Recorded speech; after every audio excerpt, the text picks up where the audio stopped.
Bon voilà les amis, Là je reprends la visite du terrain. On a de la chance, on a un petit rayon de soleil. On est toujours le 10 septembre 2019.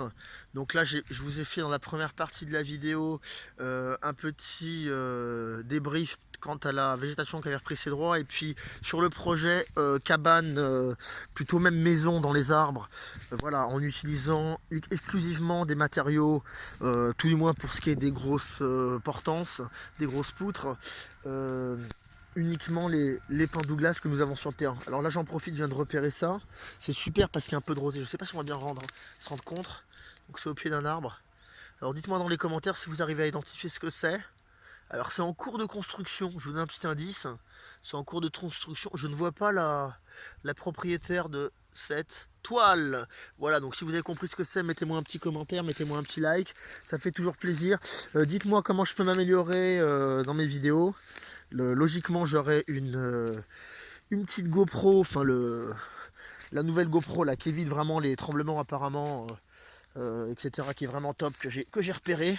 J'attends d'avoir un petit billet, parce que c'est quand même un billet de 500 balles, ces conneries-là, pour la débloquer. Et du coup, ça me permettra de limiter les prises de vue avec le téléphone, parce que, et de un c'est casse-couille, et de 2, je suis complètement nul en film. Voilà. Et comme j'ai pas toujours un copain caméraman sous la main qui peut me faire le boulot à ma place, voilà, des fois je prends le téléphone.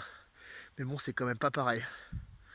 Donc d'ici quelques semaines, j'aurai, enfin au pire courant octobre, j'aurai la GoPro. Et ce sera vachement plus simple pour moi et vachement plus agréable à regarder pour vous. Voilà, donc petit tour de l'étang.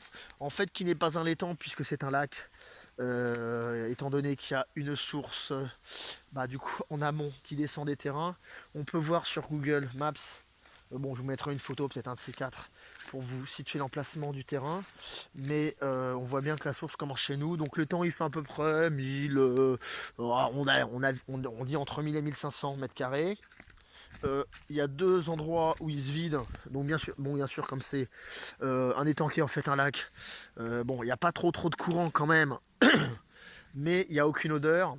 Et puis il y a de la vie aquatique, ce qui permet de supposer, alors je ne l'ai pas testé encore en qualité d'eau, mais de supposer qu'il est très peu, voire pas du tout pollué. Bon, je le testerai à l'occasion, voilà, c'est pas dans mes priorités du tout. Et en plus, du coup, vu que les agriculteurs du coin, enfin notamment mon voisin, parce c'est eux qui ont toutes les prairies du coin, comme ils sont en bio, ils ont même arrêté les poulets, voilà, qui faisaient grandir jusqu'à 6 ou 8, je sais plus, 5 semaines, je crois. Qui les démarraient les poulets. Donc ça, ils ont arrêté, ce qui est très bien, parce que ça pue à mort le poulet. Et donc, ils ont leurs vaches, principalement des vaches laitières, qui sont passées en bio. Ils ont eu la certification bio courant l'année dernière. Donc, toutes les prairies du Tour, autour, bon, bien sûr, des prairies, il n'y a pas de produits chimiques. Et puis, dans leur culture aussi, qui servent principalement à nourrir leurs animaux, il n'y a pas de produits chimiques ou vraiment très peu, ceux qui sont utilisés en bio, puisqu'on sait très bien que le bio, ça ne veut pas dire zéro produit chimique, mais ça veut dire quand même qu'on essaye d'en mettre quand même moins qu'en agriculture conventionnelle, comme ils disent. Voilà. Donc ça, c'était le tour du terrain, et puis je refais du coup une petite pause, voilà, pour faciliter du montage. Je continue la visite.